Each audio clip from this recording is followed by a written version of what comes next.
It's an uprising. It's an uprising.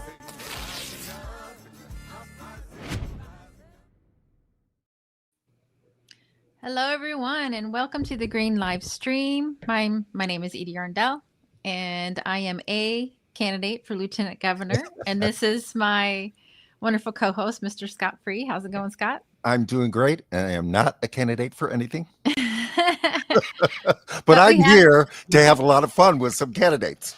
yes, yes, absolutely. And introducing to our audience, which I've gotten to know her over several months, and I think she's awesome. Miss Griselda Romero, and she is also a candidate for Illinois governor. Yes. Yay! Yes. Hi, So, guys. so I wanted to read what you sent me a while ago because I think it's fantastic. Griselda is committed to mental health equity, community empowerment, and meaningful systemic change. Is a Chicago native, born and raised, and currently resides in DuPage County. As a bicultural professional in the field of mental health, she has dedicated over a decade to serving her community with a particular focus on crisis mental health. Her career has brought her into close connection with individuals and families from all backgrounds, encompassing all ages. Her experience spans from community mental health to for-profit systems of care. That's hard to say because I don't like them. Oh, Personal note. From visiting homes, schools, and hospitals to supporting nonprofit agencies and local law enforcement, she has built meaningful connections across diverse settings, engaging directly with the communities she serves. Through this work, she has recognized that many of the challenges confronting these communities are systemic in nature, deeply shaping people's worldviews and the ways they confront adversity. And I think that's good for now. yes. That's excellent. Yeah. So let's talk about right. I mean, the state is pretty much in free fall. Yeah. So tell us a little bit about being in the mental health field and how that has brought you here. Well, it's been challenging to say the least, I guess, throughout the years as things around the nation and with the state itself have been kind of progressing, right? Just the issues that we've been seeing.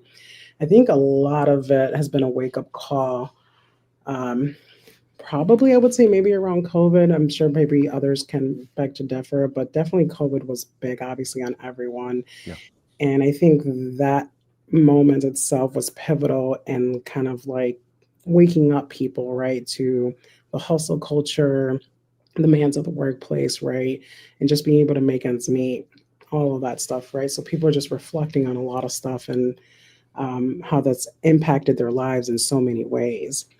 Um, Even since then, as the years went on, and here we are in 2025, um, things politically have also been added to the stressors, right? Mm-hmm. And something that I often hear a lot, just engaging with anyone in general, is like, I don't like politics or I don't watch news, I don't get involved in all that stuff. And it's like, and it makes me really think a lot like, our lives and all of these decisions that are happening, they are politics. They impact our everyday Oh, lives. Hmm. So whether it be with the economy or just like with housing, all those policies impact everyone. And not all, right? Because it depends on the policy and where its focus is, but a lot of it does. Yeah. So seeing what's been going on geopolitically, it's definitely has demonstrated that a lot of things are definitely connected, right? Despite how far the issues may be, they still hit home quite closely. And I think those who have not been quite attentive to a lot of things are just bypassing in a sense, right? Didn't realize how close to home things would hit. And a lot of it had to do with our response in general to how we treat one another, right? So with that being said, just being in the field and seeing everything from Trump's first term up until now, I saw a lot of the changes and the impacts, especially on children primarily. At the time, I was working at a freestanding psychiatric hospital, and a lot of some of the concerns that I saw their students were coming in with were quite similar or the same.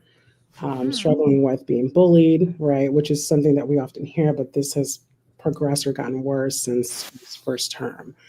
Um, Kids just bullying others about their ethnic background or their status, and that's just downhill for some of these kids, right? Mm-hmm. Here we are again, another term, and it's just far worse than we could ever really imagine, honestly. Mm, absolutely. So I feel that there is politics in a lot of things, it's in everything. And when it comes to our livelihoods, it has a major impact. Everything that's going on right now is affecting what we're seeing now today, migrants and ICE, um, Mm-hmm. people from different backgrounds, ages, struggling with homelessness, Yep. right? The economy itself, right? Not being able to afford groceries, or their rents or anything like that, even daycare. So it's just things are just like piling up, piling up, piling up, and it seems like these for-profit companies and uh, big corporations are just like squeezing more and more and more, and it's like finally it's being felt by the people like enough is enough. We can't do this. It's got to the point where we can't afford our own existence, Yeah. which is very disheartening. And Mm-hmm. everything that we're witnessing, even in our own communities, is traumatizing for many, right? Everything that's been going on with Gaza, Congo, and Sudan, we're experiencing vicarious trauma. This is all moral injury being caused Yep. by the system, by the government. It's like, you guys are responsible for this, and we need, we have to hold you accountable because there's a lot of things that's going on that's not um, in alignment with the values of the people themselves, right? Not Yep. just in Illinois, but the entire nation. Absolutely. And so it's really gotten people to question, okay, what are we doing here? Who are you guys actually working for? Um, but with all that said and done, it's I think it's safe to say a lot of people are just exhausted, not just physically, but mentally, emotionally. Like this Yep. is too much to bear, and it's just like I don't see the good coming right away. It's going to take some time for us to get there, but something that we tend to say in the field is like, before things can get better, things get worse, right? We have to face the harder stuff before we can get to the good stuff, right? Right. And so it seems like that's what we're getting into with so much being revealed and all these cases that are coming up, right, being disclosed. And it's like, what is really truly happening? And this government that we thought actually cared, it's coming to light that you guys actually don't, and you guys have been hiding a lot, and this is a lot of unethical stuff. Like, what is really going on here? Like, what is actually happening? What are you guys doing with our money? Because at this point, we're not getting everything that we need. Our needs are not being met. No. Mm-mm. But here we are. You guys have funding for. I don't like calling it a war because I don't think it's a war, but it's an invasion, a genocide, right? We have funding Yep. for Mm-hmm. that. Right. Supporting these technocrats with what's going on in Congo and Sudan, right? Specifically with Congo, with the resources, trying to harvest all of that stuff, right? Hoard it. Yep. So it's impacting everyone on different scales, right? Mm-hmm. So everyone's mental health is being impacted, and it's like, what do we do here, right? So it makes me question: do these people that claim to be in leadership, do they actually really care about the people? Like Right. the things that they do you even care about humanity? Like, how do you allow this to happen? The Yep. homelessness, you got people that can't even afford food, right? Or daycare to go to work. Then you have our money, you're using it to kill our brothers and sisters around the world. Like Mm-hmm. this, none of this is okay. So it's like, who are you guys actually working for? And what's the end goal here? Because clearly we're not on the same page. Right. Yeah. Not. It's Absolutely. this. They're working Yeah. for the Well, dollars. and Griselda, I think you made a really good point. As you were speaking, I was just thinking about our time in the Green Party and how, yeah, we were kind of doing it in a theoretical way. We don't like the other parties, it's just kind of theory.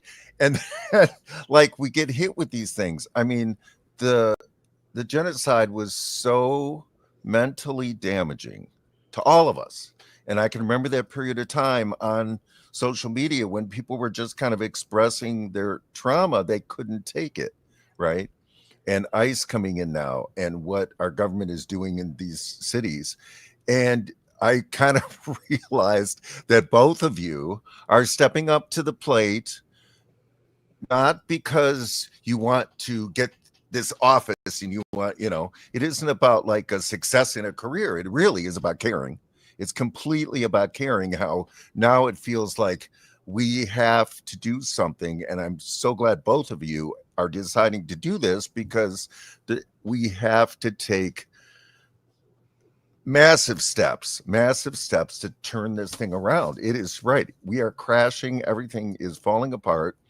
I mean, it's, like you said, we're going to have to go through the worst. The worst is yet to come. Yeah, definitely. And I'm glad that you pointed that out, that it's not about like wanting to go for office. It's not about, this, we just want this high profile job. It's good on our resume kind of thing. No, it's recognizing for quite some time, we're realizing that, I think something that this is I think maybe Butchport probably had mentioned before, like the moral compass is bankrupt, right? It's bankrupt, right? We have leaders here who are not acting with integrity, right? The system itself has lost that integrity, right? And empathy, right? Just to even care for humanity. So just the idea that, there's selective advocacy that happens, or selective support for certain groups but not for others. It's like, are we ever going to tap into equality, or are we not? Because at this point, it's like, it doesn't seem like we are, and it's all been just pretty much an illusion. Oh yeah, this is, how democracy works. No, it doesn't, because we're excluding a lot of people, and it's been like this for years. So this is why I know some people are so stuck on like either the left or right, but it's like, no, it's up and down, really, truly. And Democrats aren't really democratic, right? And so I can see why the Green Party has always been deemed a threat to them, which is, in a sense, that people would think about it's a good thing, because the Green Party, I feel, based on their mission and values and the people that I've met, embody everything that the Democrats claim to be, but they're not. Yeah. Right? So it's that's why they, that's why the Green Party is a threat. And it's like, I'm hoping that people can grasp that, like, why are they so threatened by them, right? If they're supposed to be in some sense, on the liberal side, right? Yeah. So, for them, it may be a competition of between people, but it's like, for me, it's not necessarily competition. It's like, I genuinely want the best for people, and this is why I'm running, versus they have their own self-interest or the interests of those that they, collaborate with and have businesses with, right? So that's the difference, I think, between the Green Party and then. Yeah, and we absolutely are a threat, because we are now the third largest party in the country, and we have more ballot access than any of the third parties. Right. And so they know, that's why they try so hard to A, keep us off the ballot, and B, sue us even when we do it right, and ignore us on, mainstream media. Like Butch couldn't get into debates from unions. Unions we thought were cool, but guess not. I don't know. But for those of you who don't know, Butch Ware is running for governor of California in the Green Party. So I lost my train of thought. All right, sorry. Sorry. No, but but Butch Ware is running, but that's how we threaten them, and that's why they try to keep us off the ballot and do all that. And they should be worried, because we do embody that, because we are working class people. That I think that's super important to understand. We do not take corporate billionaire super PAC money. So we put in the sweat equity, that's how we get there. We do the actual work. Right. And I just was at my city council meeting last night. I don't go often. You get busy, you think other things might be more important, but there was a homeless sweep in my city of Carbondale. And I tried twice to go. I went down to the city hall and tried to talk to the mayor. I couldn't get a hold of her. I guess I went the wrong time of day or something. I left a message. I went back and I said, well, I guess we're going to see you tomorrow at the city council meeting instead. Like, I tried to do a private convo, like, see what we can work out. And she's not a bad person. I'm sure she's busy. She's very respectful, but you feel this, like, there's this barrier Like, yeah, I see your feelings. And, we had two unhoused people with us. And just they talk about money and they talk about, we have a warming center down here. Well, that didn't work. Well, it saved people's lives. Right. That works. I know it feels like a bottomless pit of money. You know what actually works? Housing first. That's what Yeah. works. All that money you spent all this time, if you would have just given them a house, Right. they wouldn't be on the street anymore. Right. But they just want to like sweep it under the rug and find excuses. There's the Good Samaritan House has a new location, and they do a lot of work with the homeless, like feeding them, clothing, different things. And they bought a church in our community, and they wanted to get it rezoned so they could house homeless. But it's not going to pass city council because there's people on there that says no. Right. And we tried to drill down and find out the reasons why, and the answers just weren't good enough for me yet. Like you're saying, I mean, so they're buying property and putting up solar panels. I'm like, normally, yes, absolutely. Over this person's life, absolutely not. They've got probably historic housing that is set for demolition now. They passed that last night. Yeah.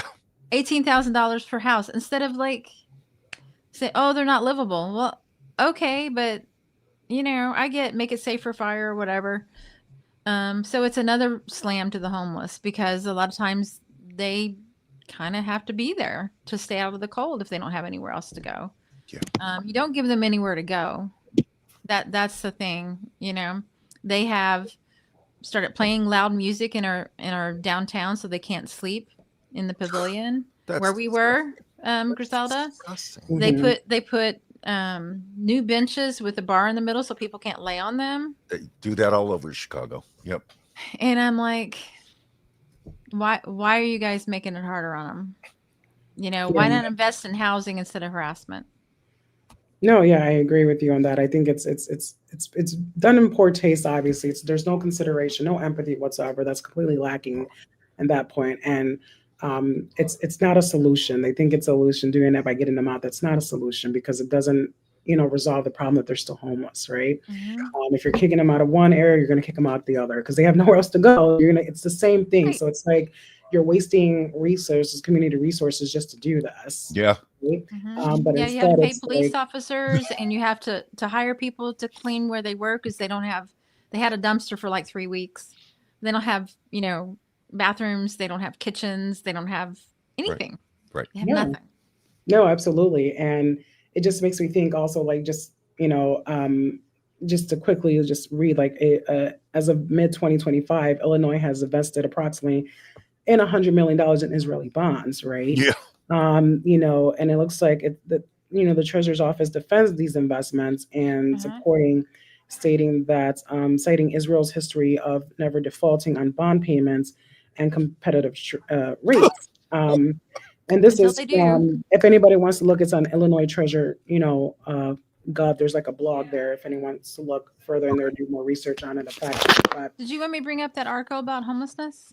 yeah, you can also bring that up too. And that was the other thing I was going to say, is that it's why the Green Party is so needed. Even the Democrats have turned against the homeless. I mean, for Gavin Newsom to do a photo op of kicking out the homeless, it's just to try to get more votes. I mean, it's sick. And that's why we need the Green Party, and that's why we need the two of you running, because we need empathy in government. There is none. It's a horrific situation. I'm sorry. Go ahead. No. And we have to agitate. We have to agitate from the outside. That's how we got Social Security and Medicare. Right. Okay, go ahead. No, definitely. I agree with that. But yeah, I agree. It just shows that the two system party they're technically one. I'd say they're two wings, one bird, right? They're two sides of the same coin here. But they both have led us here to where we're at now, right? This wasn't an overnight thing. This wasn't just a Trump alone thing. This was a gradual growth of all these issues been happening by both sides of the party, right? And so we see here that the homelessness has actually increased, right? Yep. And then funding, I think it also mentions that even though Governor Pritzker did sign an executive, order for to fight homelessness and to, get it to zero, and to end it, and this amount of money that was allotted for it, right? There was like an increase from my understanding. Now it's been rebudgeted again, and now it's been decreased. Yeah. Let me. We still have more increase in homelessness, and I know it mentions that a good number contributing to the increase was with the migrants, but I'm like, I think a lot of it still is even within our residents here of Illinois, especially when I worked at the health department, just working with, and entering the crisis line, supporting individuals. There's also an increase in elderly being homeless and not being able to afford it, or there's not enough housing if they apply for Section 8, right? It's not available to them. So it's like, it's not just the migrants that were brought up here, but also even our own residents that are here. So now, yes, there was this plan to help end this to some degree, but now it's like, well, we're running into some other issues, so we're going to take funding from this instead and decrease it by a little bit. And now it's like there are a pause or something going on with this program. Either way, it's like, my question is, because I think it's important for people to question everything, just question all of these things in authority, which is, I think it's okay, but how did we let it get this far to begin with? How do we let it get this far? This, everything that's happening now, any response to it is reactionary. There was no proactive response to begin with. And these issues are not new. They've been existing. Members in the community and stakeholders have already expressed this. And I think there's also data and stats that says that even between different ethnic backgrounds, like even Black Americans have the highest homelessness in here in Illinois as well. So it's like, this has been going on for a while. This is not something that happened overnight. We're now seeing the worst of it. Right. So it's like, great. Yeah. He says all the right things, but it's like, how long has it been in Illinois that we've had majority, it seems like, Democratic governors, and still we have these issues that are so prominent, and we're being fed breadcrumbs. Oh, we're going to fix this and do that. But now here we are, and it's worse. And it's 2025. Like, how long do we have to keep going along with this script? Right. Yeah. 14 million cut from previous year, $26.6 million cut. Right. You know what you could do? Go snatch up some of these little $50,000 houses that are hanging out that are okay, but they're not fancy. No, just buy them a damn house and then connect them to the services that already exist. And I'm not saying these organizations don't do great work, but every time you add a layer, it becomes more complicated. And then, I had my statement yesterday, housing first with no preconditions, because first you got to get them off the street. And I'm not saying you let them trash wherever you go. I know that's the stereotype.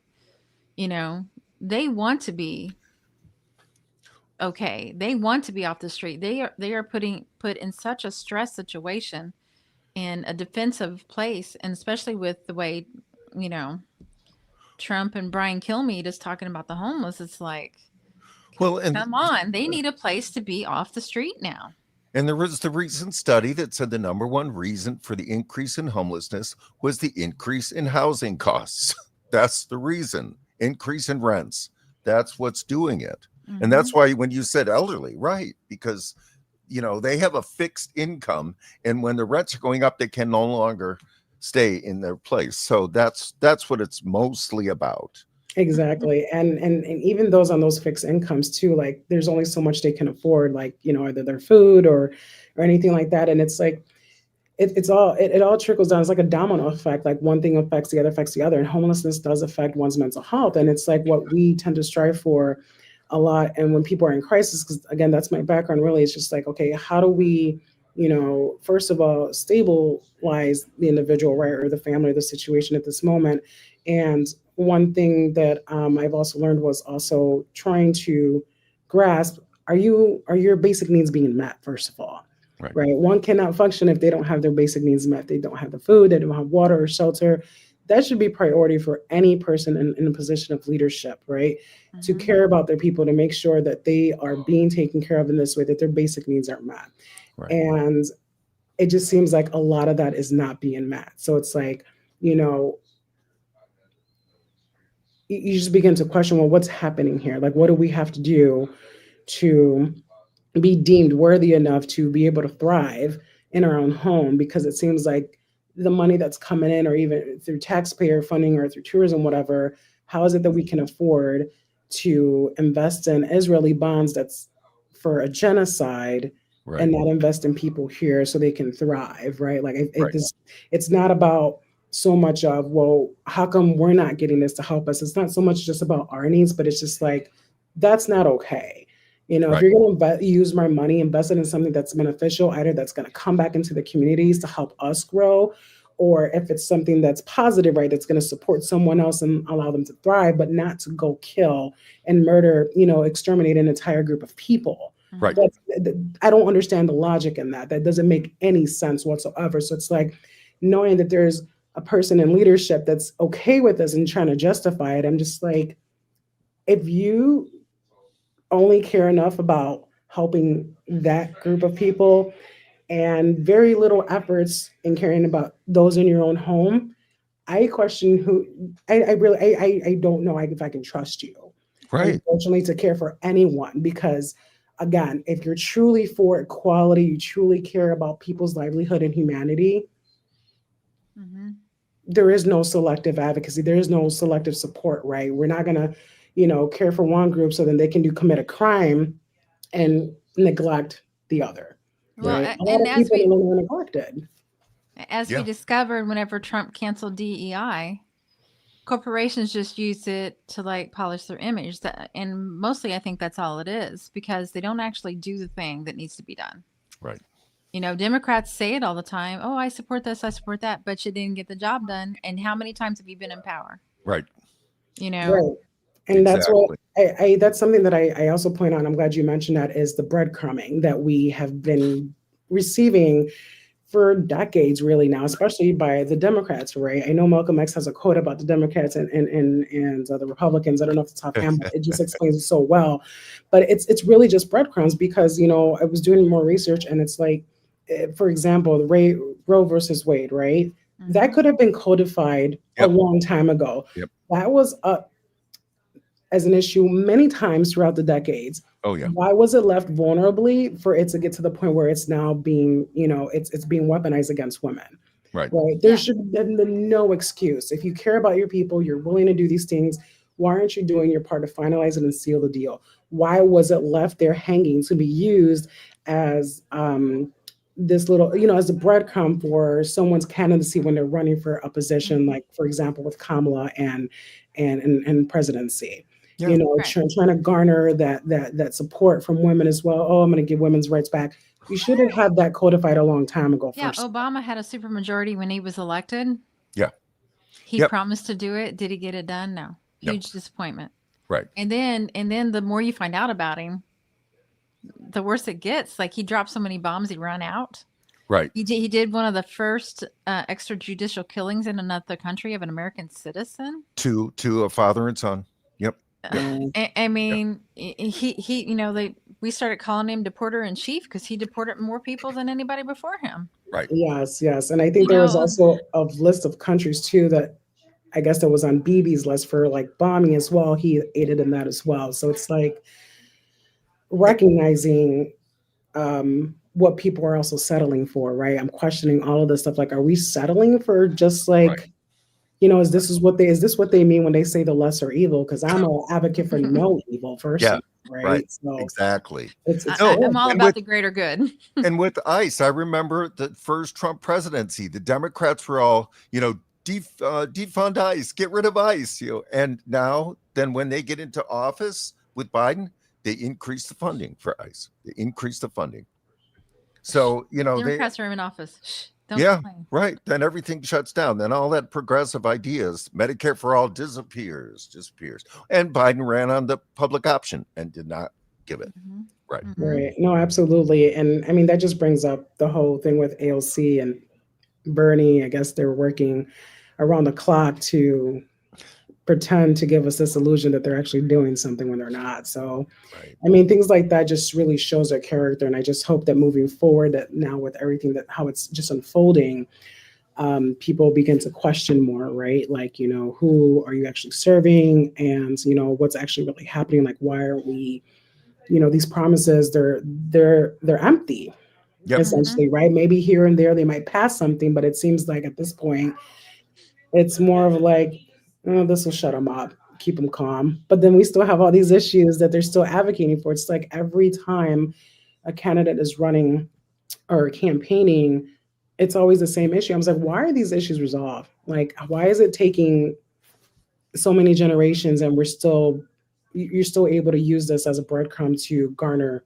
votes and support? It's at Right. this point, it's like, I don't trust you guys at this point to do anything. I think it's all talk, and that's what they do. They're good at talking. I'm not blinded by the charisma with Obama and pretty little words that Pritzker has. I can do the same things, but can Right. you walk the walk, not just talk it? Right.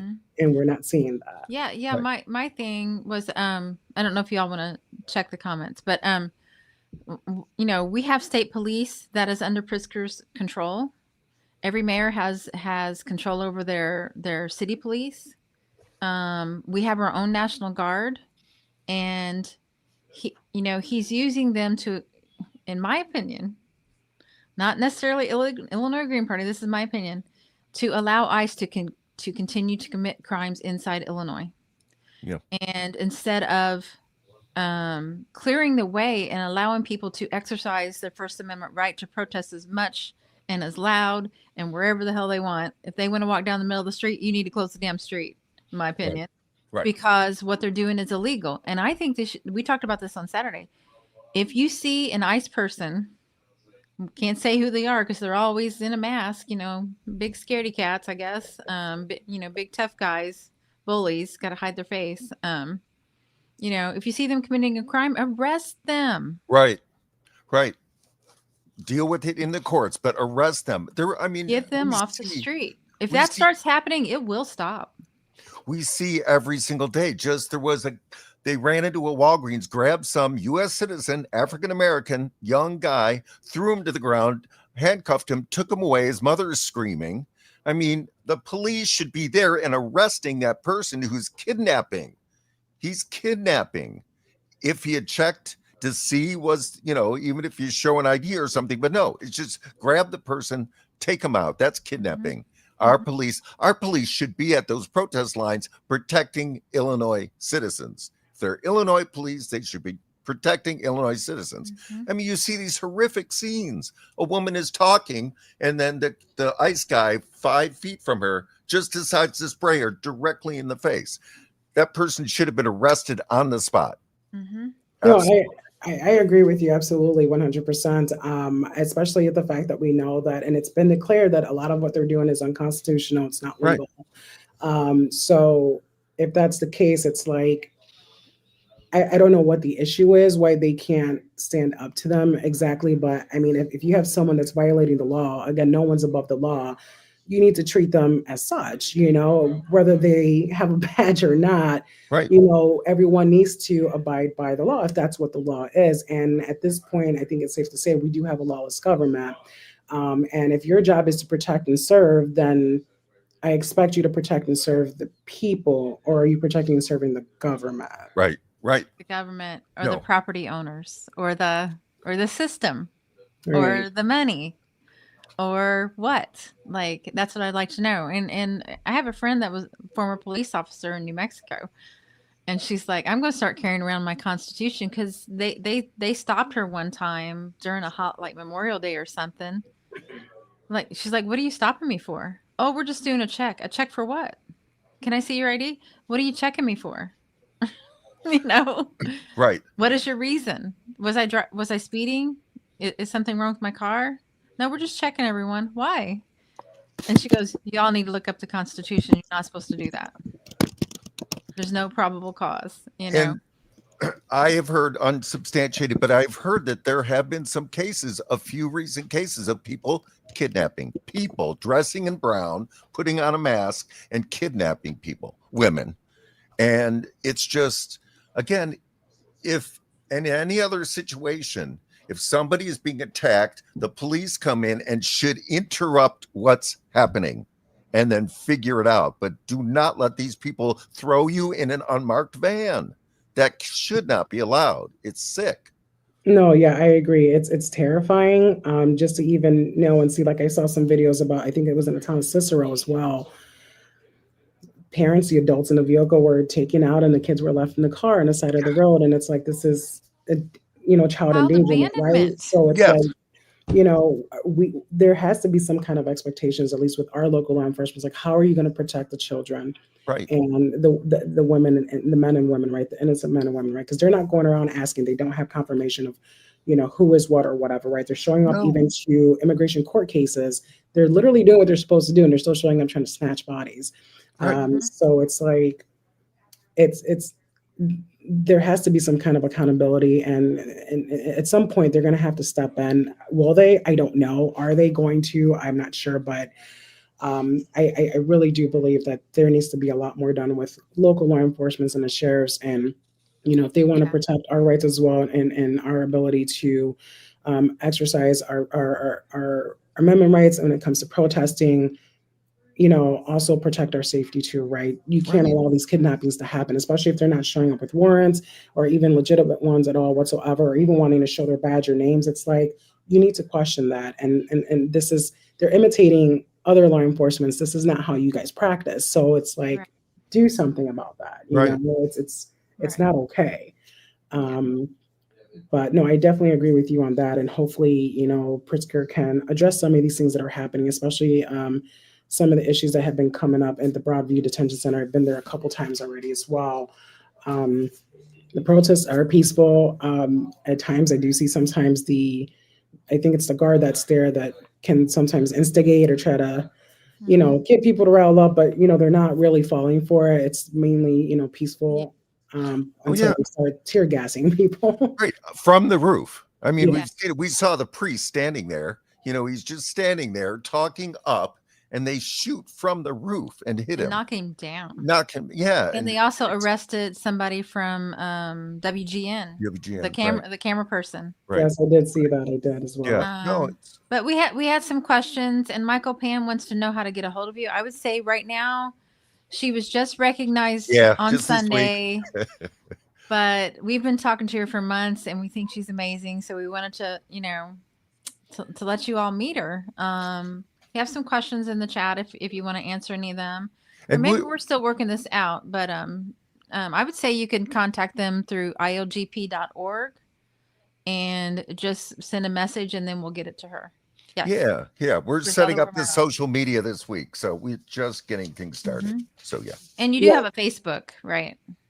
yeah. The Facebook is up.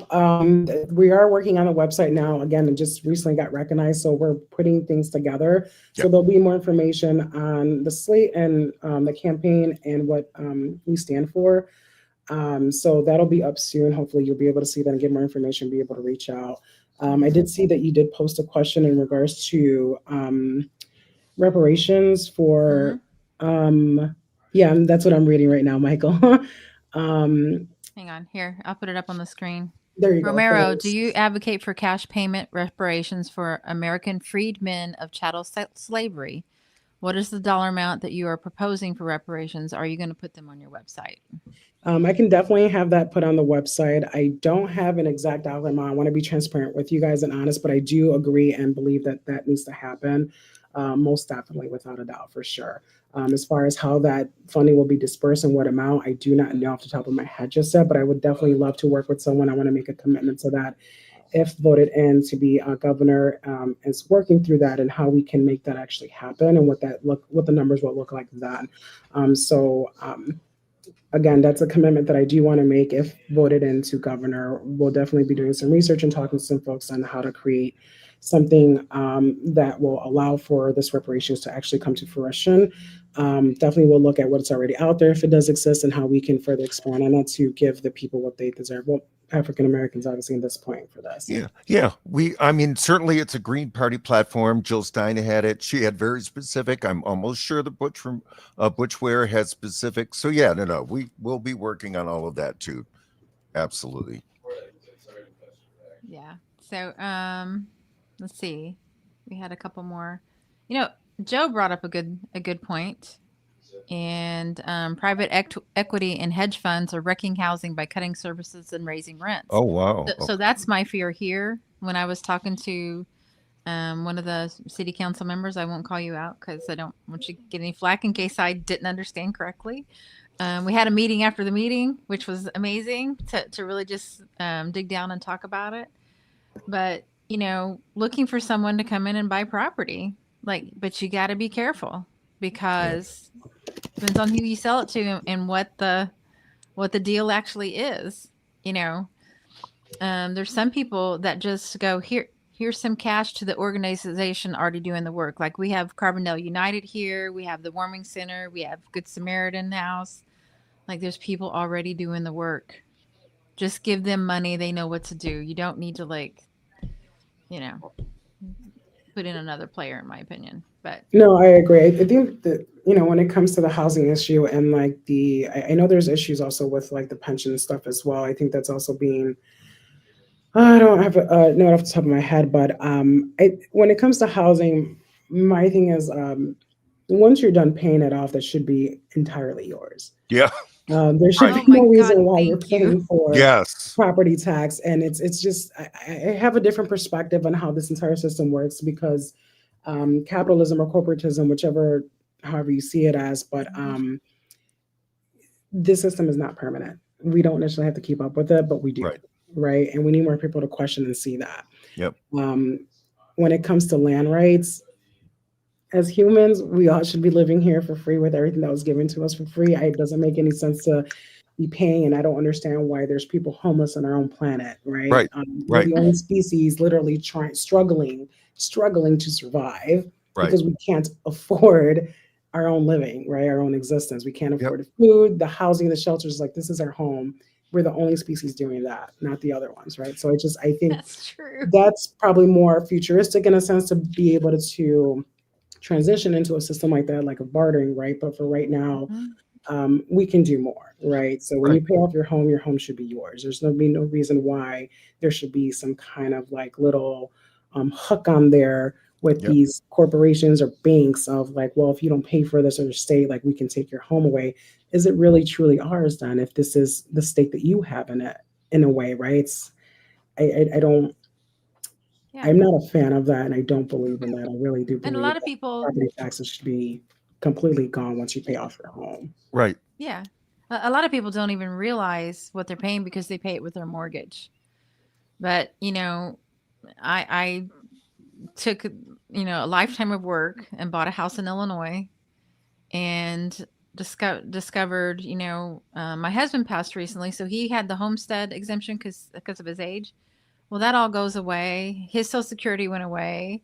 They basically just left me on my own, and now until I'm of the age where I can get that deal, which I got more years, it's $350 a month to live in the house that I own. Right. So they don't take it away from me. Yeah. Yeah. I won't even say how much it is in mine. I live in Chicago. But I was going to say with Griselda, when you talked about the little hooks, that's exactly what it is. I mean, now I'm on Medicare, folks. And so I moved away from Obamacare, which was a nightmare, and how much money you have to put out and how much money they are giving to the private health insurance industry. I mean, it's just horrific. So I think, oh, great, now I'm on Medicare. Well, sure enough, my prescription Part D was Blue Cross Blue Shield. They're ending it. So now I have to come up with a new plan. I don't know if I'm going to be in big trouble. It's so the pressures stay on. The pressure, you thought, oh God, when I finally get on Medicare, whoo, relief. No, because they've got their hooks in Medicare. So it's really, that's the thing that it's just the country has been going in the wrong direction for so long. And that's why we need the Green Party. We need the two of you and others who will be running soon. I won't name any names, but there will be more people coming soon. That we need a change in direction. We have to turn this country around. We have to. Most definitely. We definitely need not even so much of a system reform, but this system does not work. It's very counterintuitive to our existence, and we need to do away with it, right? So obviously that takes time to do.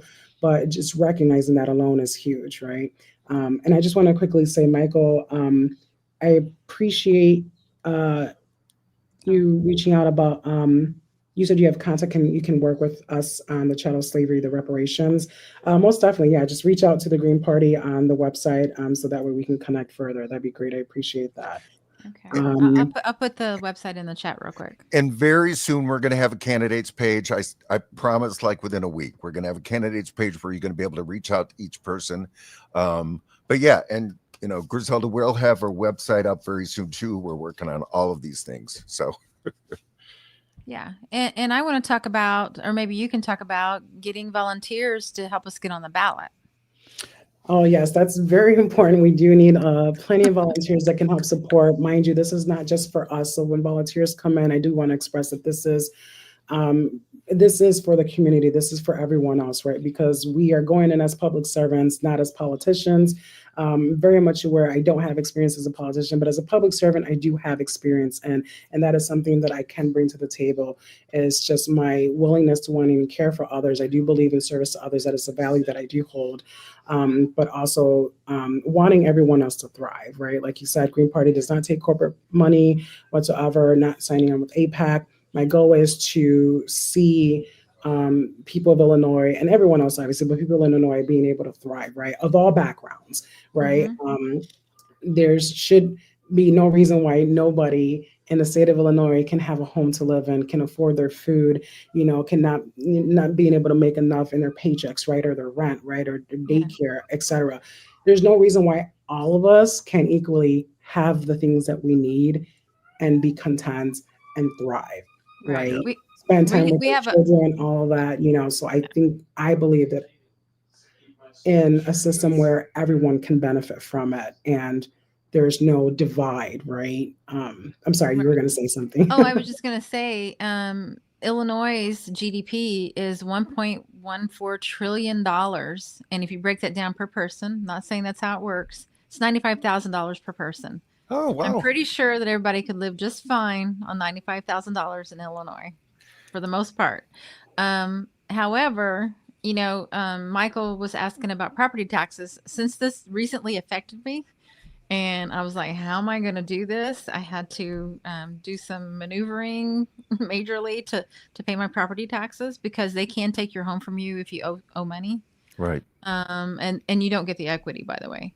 No. But I've looked into this, and there's one thing that Griselda and I have been talking about, and it's something that the Illinois Green Party has been talking about for some years, is the LaSalle Street tax on transactions. So LaSalle Street, for the people that don't know, is kind of like Illinois' Wall Street. Mm-hmm. It would raise, what did she say? A lot of money. I'm not going to do a number because I can't remember for sure. But right. No, huge. But huge. I think it was 12 billion, but don't quote me. And it's like a tiny fraction of a percentage on stuff that they're already doing. So it's making the people that have the money, that's making money off of us, right, pay to, make it easier on the people that are struggling. That's what progressive used to mean. I don't know what it means anymore. Right. No, and that is that's a really fair example. Earlier we were talking, and I had forgotten I wanted to chime in about how, the first Trump term, and they had the biggest tax break for billionaires and millionaires ever. Well, when the Democrats got into power, did they rescind that? Did they cut that back at all? Did they bring it? No. And then they did another one now. So that's the thing. It's the fact that we have to move. I keep saying the same thing. We have to move in the opposite direction. And that's what we need. We have to have some fair taxation on billionaires and millionaires. That's just.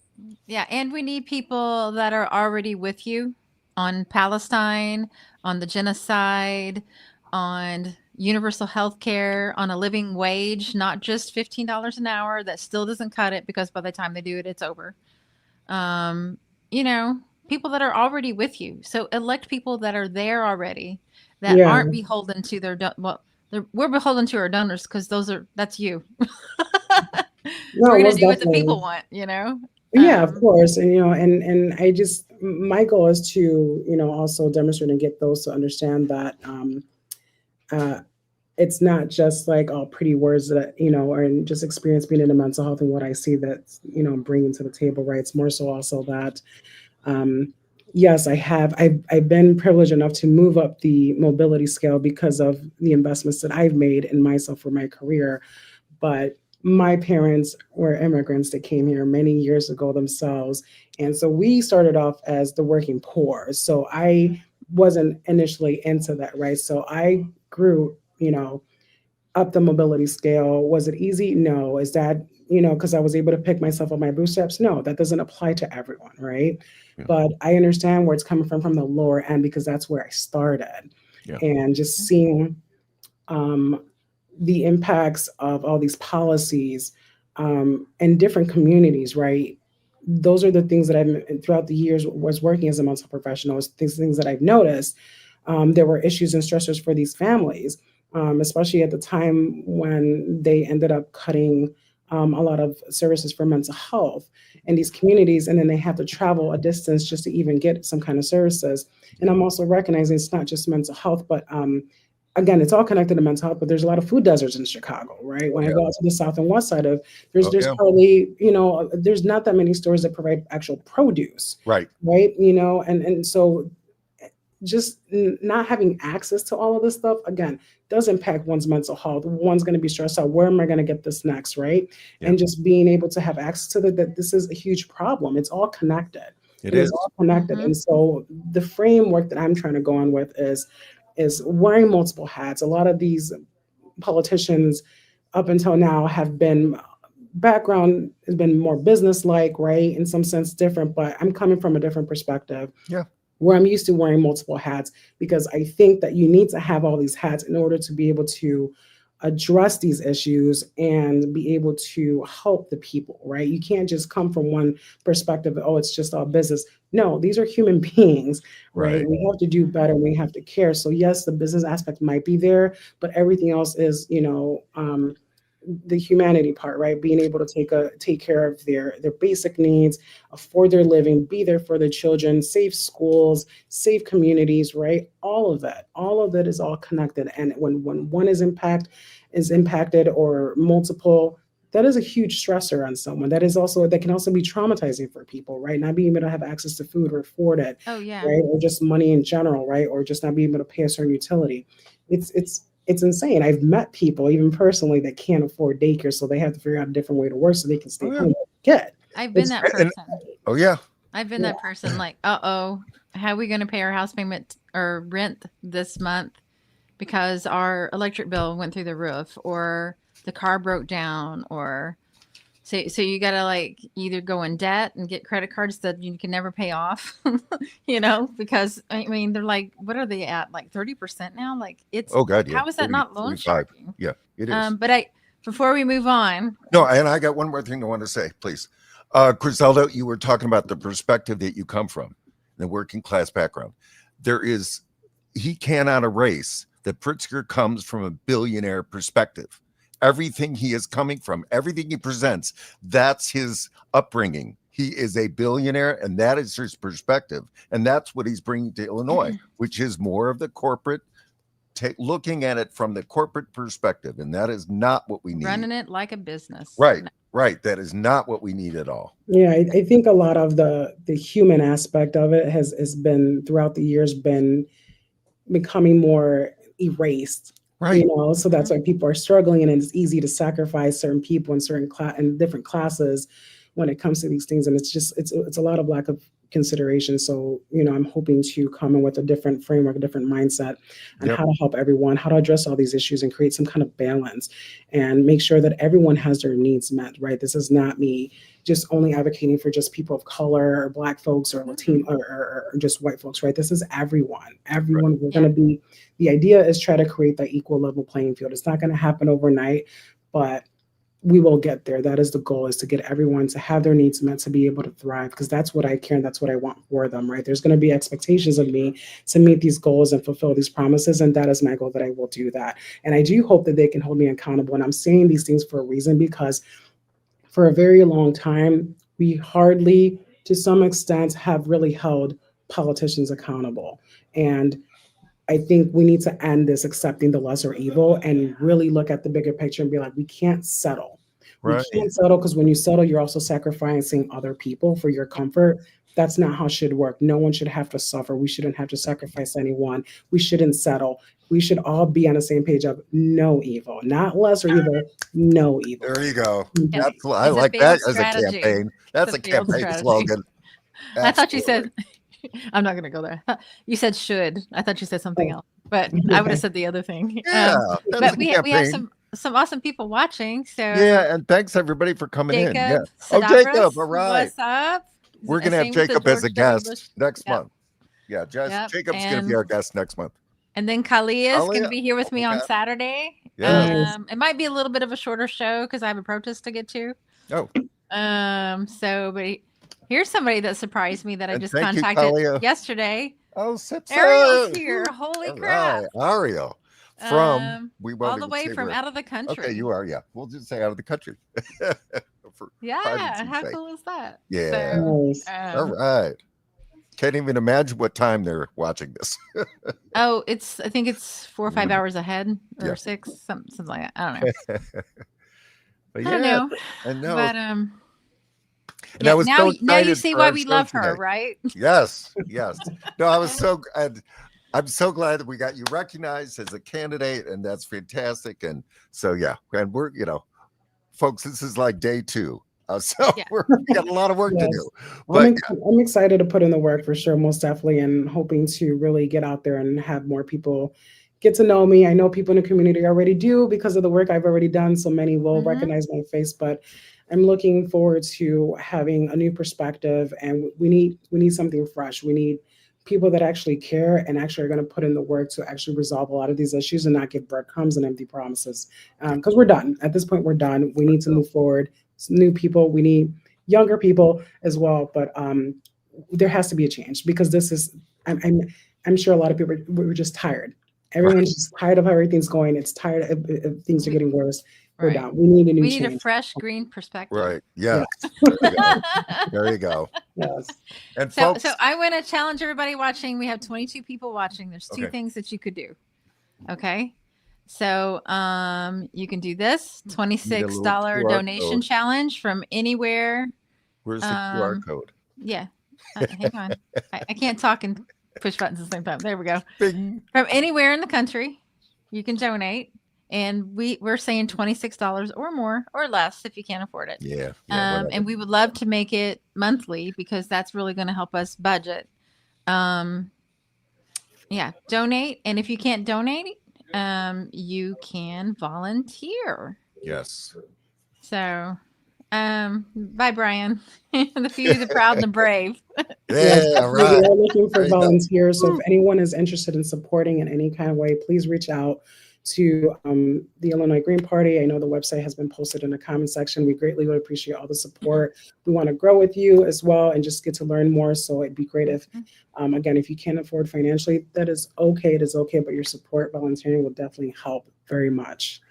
Yeah. Yes, and on the website there is the pledge to help in 2026. It's the first graphic you see on the website. You could sign up there. Also, we just hang out on Zoom every Thursday night at 8 p.m. Central, and so you can come and introduce yourself and say you want to help out. And that's on ilgp.org/events. We have our weekly Thursday night hangout there. So every Thursday you can come say hi to us. So. But yeah, I would thank you, Yeah. Griselda, for coming on. I was so excited for this show, and yeah, you guys, we did the Pride March in Chicago, which was amazing, and then we were taking a Uber, and Edie and Griselda were just talking about all the things they were doing. They haven't even really talked about that they were running, or they're going to be working on running for office. And so the Uber driver was talking about the mutual aid that they were doing and helping kids at after school programs, and it was a great conversation. And by the time he was going to let us out, he was like, I got to get your information. So we handed him cards and stuff, and I was like, oh, you two are the best candidates, I swear. So now I'm so glad that we can be officially running. So Yeah. this We totally tag teamed him. Like he didn't know who he let Yeah. in his Uber, right? Like It was I got so Scott great. on one side, me in the middle, Griselda on the other. And what he brings up, we're talking to him about it, and I'm like, oh, we don't have any of our cards. Where'd the cards go? And Griselda like just pulls one out of her pocket, bam. So yeah, And he actually got honked at a red light, checking out the card, like, oh, oh, it's green now. yeah. No, Yeah, but thank you for sure for having me this evening. I know Yeah. that time has been running up, but thank you for having me. This was great. Mhm. I look forward to doing more meet and greets throughout the community as well.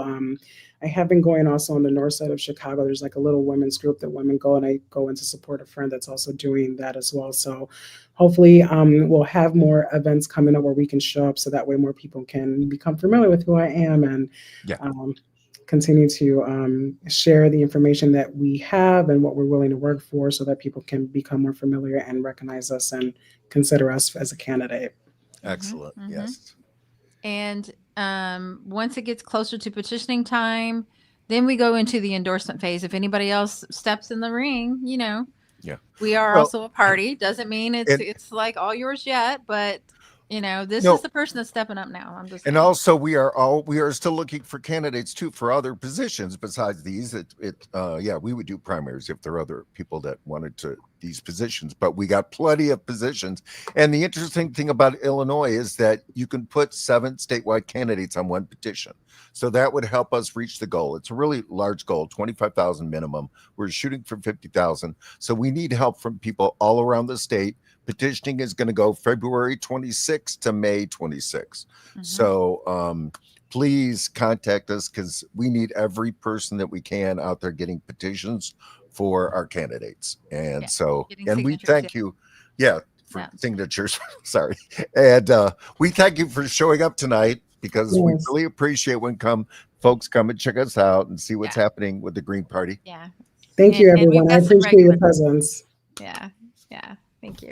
All right. And Griselda, if you want to hang on after the intro, we're still in the studio. Okay. Bye, everybody. Thanks, See you everybody. Saturday. Bye, everyone. Thank you. Thank you. An uprising, we're rising up. It's an uprising, we're rising up. It's an uprising. Fight the power. It's an uprising. Fight the power.